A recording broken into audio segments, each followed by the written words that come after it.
Hey, what's up everyone? Welcome to episode 18 of the Beyond the Booster vlog. My name's Eddie from Eddie's Emporium. You might have seen me on my website, on my YouTube, other things. Hopefully not, actually. How are you doing?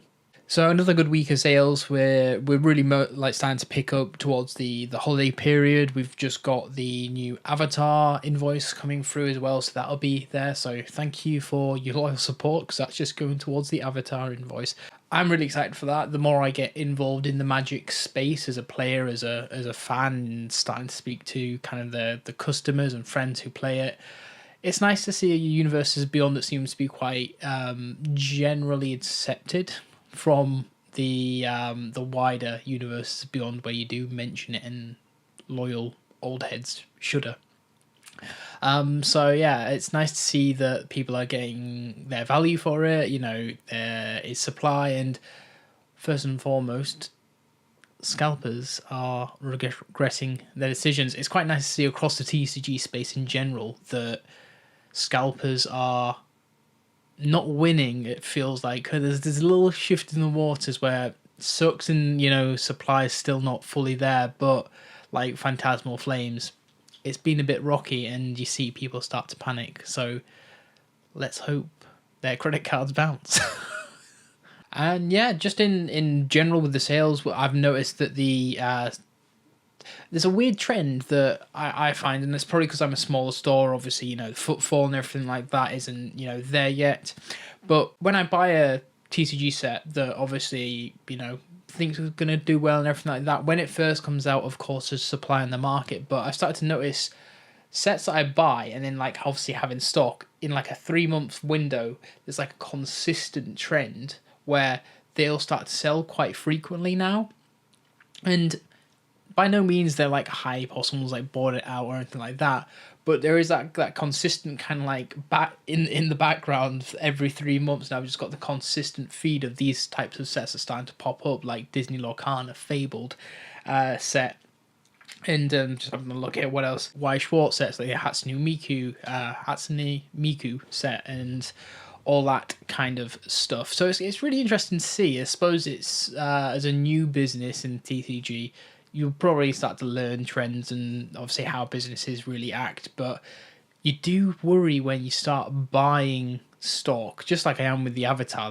There's going to be tons of stock everywhere at the start. Prices are a bit funny, everyone's a bit apprehensive. But in probably 3-4 months' time, just like Tarkir, I'm starting to sell Commander decks from the Tarkir restock that I bought 2-3 months ago, and I was like, oh my god, these will sell like hotcakes. Didn't sell. And so they're starting to shift now, and it's nice because obviously when you start up, you know there's so much commitment, and I start panicking because I'm like, oh my god, I've made a mistake here. I've played myself a fool. And I suppose you can't really do that as long as you're giving good service and great prices, and you're fair and you're consistent about it. I think that's the most important thing. Consistency, whether that's my plaguing the oceans of social media, trying to get a post almost every day, whether that's chopping up this video and putting it onto my shorts to hopefully drive engagement and build up a brand, build up an awareness. And it's just that consistency, not doing a spike in prices and lowering them when supply goes. I want to become a place where there is fair prices for people, not so much so that they get taken for a ride, but somewhere that everyone feels welcome, and their money is well spent. I think that's the most important thing for me. So I'm looking forward to seeing where things go, and it's only been just over 6 months. 6 months since the store officially kind of properly opened on the web. Obviously, Eddie's Emporium's been on eBay before, but yeah, it's nice to see this kind of progression at this point. I'm very happy with how it's performing and exceeding my expectations so far. So I'm quite anal about, don't stop thinking about how can improving, give everyone a better service. It's one of the probably flaws, I would say, of myself, that, and I don't know when to shut up. So I'm really looking forward to the next year and everything that's to come with this. Actually, on that note, with that Lorcana, it is suspiciously selling well, and I don't say this in like an Illuminati kind of way, but almost kind of like an Illuminati kind of way. There is a Mickey. Everyone asks for a Mickey Mouse booster pack art that I just don't know why. I don't know whether there's like, you know, seeded pulls in there or anything like that, or do Lorcana fans collect?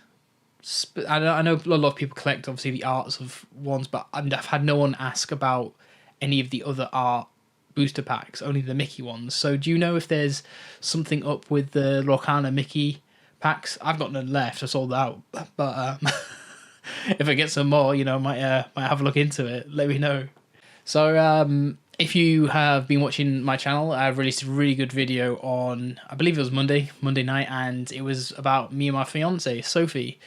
We did our first ever kind of joint unboxing together. It was a really wholesome experience. It was a bit more on the longer podcasty vibe, but it was a really nice way to, you know, firstly connect with her and share my love of TCG, and equally her love. She's really new to the hobby, but also really give a fresh perspective on how people entering the hobby kind of probably, you know, and a nice reminder on how we all started, because, you know, it wasn't all about kind of the return on investment of a card. Well, if I buy that, how much is it going to be worth in a while? And I know a lot of people don't feel that type of way still. I know I'm influenced by it, unfortunately, and I wish I wasn't. But when you find the art of a card, even when it was a common card or like a specific reverse holo that you really wouldn't blink at now if you're kind of like years into it, unless you play the game, it was really refreshing to see, and almost kind of brought me back into where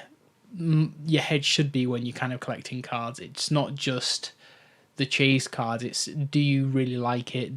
Does that kind of art resonate with you? And, you know, do you want it in your collection? So it was really fun, and we had a great time. So if you have not watched it yet, I would massively recommend it. If you just want to have some background TV, you want to be able to kind of have a laugh and kind of see just two humans open packs. It's not just kind of like a rip and ship style video. It's a nice podcast type of thing. Also on the Magic the Gathering thing, as you can probably see, there's a bit of a Magic the Gathering surge in Eddie's Emporium, because my distributor is one of the key distributors, if not the key distributor in the UK for Magic the Gathering, so I'm prioritising that over trying to get other things like Pokemon Market and things like that, because it never works out well if you do that kind of thing.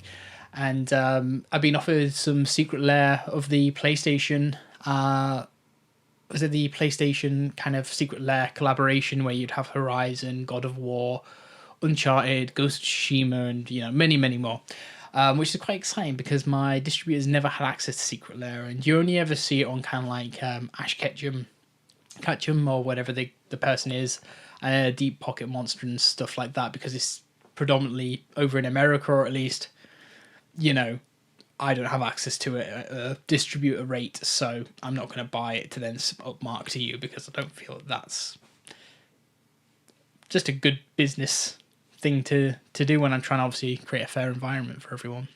I'll be putting another graded submission together as well, which probably will be with MGC, Majesty Grading Company in the UK.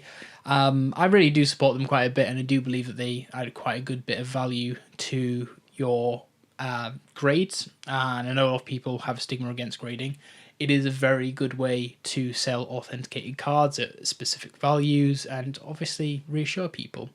And a lot of people do give a bit of a stigma about Majesty Grading Company, and I don't particularly know why, because, you know, the value that they sell at versus, you know, other competitors like in the UK like Ace and all that kind of thing are really good, and I do think Ace have the best, you know, slabs on the market, period, design-wise. I don't think anyone really touches them. Maybe Beckett for me, but that's just because the black label is kind of like the creme de la creme, and it just looks really nice. But in terms of general design, I think Ace is the top. But when you do look at trying to get like a value pack, value submission done with the label and everything like that, you're looking at like £15-16 a card last time I checked. Whereas with Majesty Grading Company, you can get the card graded in bulk, and it costs you about £9 all in per one. So if you did like 20 at once on their grade 10 deal, and as a business owner, and I'm just saying it from a business perspective as well, like the margins always look better because you can also price more competitively. Everyone, and actually I'm not going to say everyone because I don't want to kind of say, you know, certainty type words, but like when you have like an ace 10 and a PSA 10 and a Beckett, you know, 10 and so on and so forth, and an MGC 10, there's going to be a hierarchy, right? But as a business, you also need to look at the profit margin percent and the consistency in which MGC produce and grade at versus also the cost to get something graded.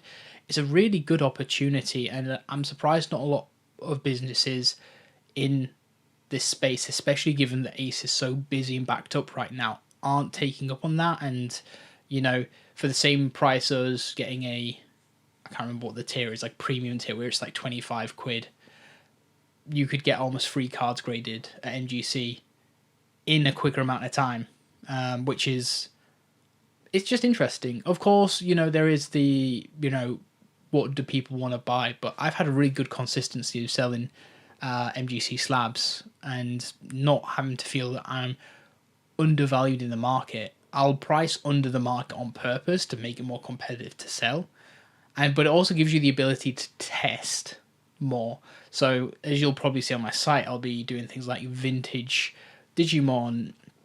Obviously, I might do some Magic the Gathering soon, and loads of other different TCGs just to kind of like see what the market wants. But if you're putting 25 quid into a card, you're only going to put it into cards you can bet on. And unfortunately, that's usually like a chase card Pokemon, especially at that rate that you're almost having to find that profit margin.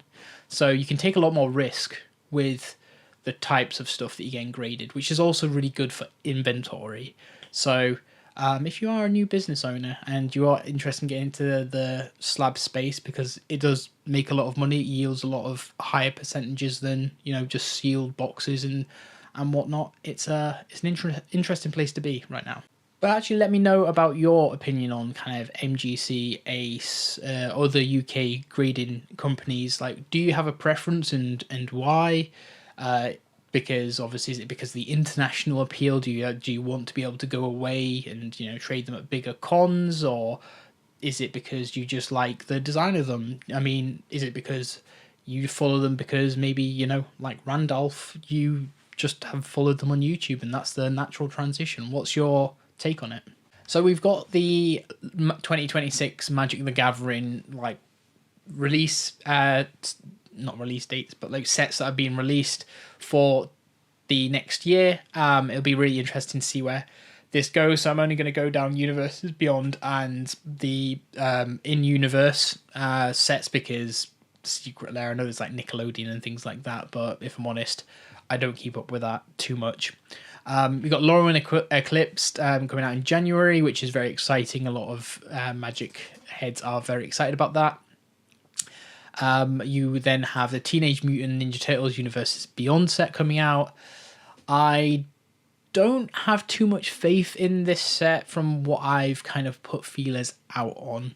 It seems that a lot of people are wanting to collect it for Teenage Mutant Ninja Turtles memorabilia and not really Magic memorabilia or playing the game for, you know, with Raphael, Leonardo, and, you know, so on. I feel that there's not enough of them collectors out there that warrants going hard on this set from a stock perspective, of course. But let me know if you're interested in that, because I'm struggling. I think I made one in 5 people I spoke to seem to be really hyped about this, which is probably good by Universes Beyond if stats. If you go into old heads and speaking to them about it, you don't get hissed at as much. The Secrets of Strixhaven in universe, again, people are quite excited on that one. And then we have the Marvel superheroes. Interesting. I don't know how it's going to do given the Spider-Man set. I know a lot of people have been a bit disappointed in the Spider-Man set. I wonder if we're going to get things like, you know, Universes Beyond serialized cards. I don't know.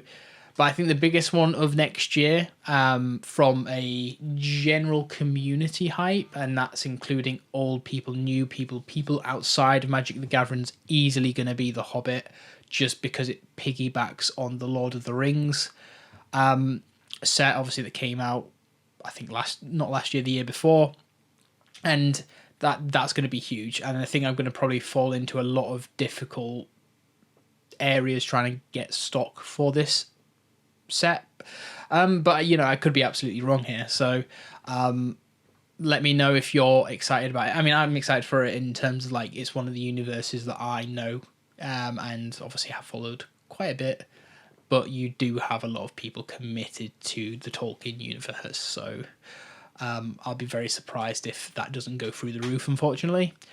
Reality Fracture, October 2026. That one's going to be quite interesting. I was reading a small sentence on this longer document here, and it says that the Magic the Gathering team are quite excited about this one because it's going to take people back to planes that they're asking for. I think they were saying, a bit like Tarkir and Thunder Junction, or Outlaw of Thunder Junction. I can't remember what the exact name of the set is. That'll be fun. And I think the sleeper one of the set that year will be the Star Trek Universes Beyond. There's a lot of people who generationally have been brought into that, and even though Star Trek isn't really actively around a lot of people these days in a traditional sense, Star Wars and Marvel and all them kind of big franchises, there's always people that have been brought up and raised with it, and of course there's people older than me who have actually grown up with it, so it will be really exciting to see how that performs. And it's quite like Edge of Eternities in the same way that you will also get that cool sci-fi feel, but it will be with aliens, so it's not too far disassociated from kind of that like crazy life on different planets or different environments, aliens versus monsters, or it's a otherkin. So if done right, I think that could be really, really fun.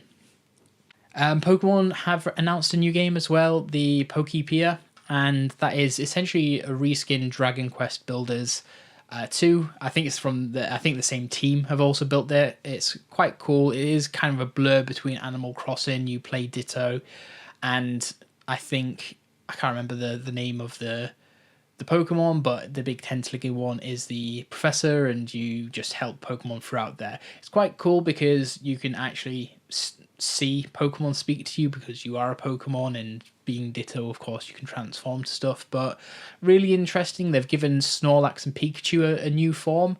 Snorlax's first ever form, Mosslax, is really cool. He's been asleep in a cave for so long that he's grown moss. I thought it was really cool. So I'm looking forward to actual trading cards coming out around that, because I feel that you'll get some really beautiful card and artwork from there. And then you also have, I can't remember what it's called. I don't know if it's like Light Pikachu or something like that, but it's basically looks like a ghost Pikachu. It could be a ghost type, I'm not too sure. But yeah, we've got a new Pikachu. A lot of Pikachus coming out at the moment, or variations of Pikachus, Raichus.